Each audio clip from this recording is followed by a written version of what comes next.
Why do people cheer when something beautiful is destroyed? Why do people celebrate when they tear down something wonderful and something that objectively has a lot of beauty and a lot of value and something that represents the best parts of humanity. I find that sadly this happens a lot when people, in whatever arena of life it is, whether it's art or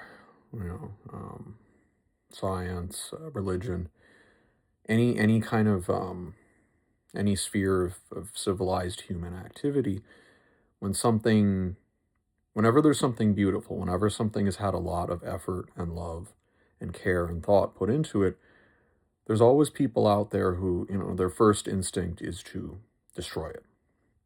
At least on some level, on some level, they want to tear down this beautiful cathedral. They want to burn this beautiful painting. They want to unmake some wonderful, humane set of laws, or some very noble code of belief. Some beautiful spiritual expression. Unfortunately, there are people who their first impulse, or at least their final impulse, sometimes, is to try to unmake it. To try to destroy it in one form or another, or twist it, or sully it. Make it less than it is on some level. And I think the reason for that, as sad as it is that in a way it's kind of, the urge to destroy, because the urge to destroy is the corollary of, the urge to create. I think these are fundamentally the two driving, motivations for most human beings, whether they realize it or not. I think most of us want to create, and then, just as the other side of the coin, we want to destroy. Because, on some level, they're almost the same thing.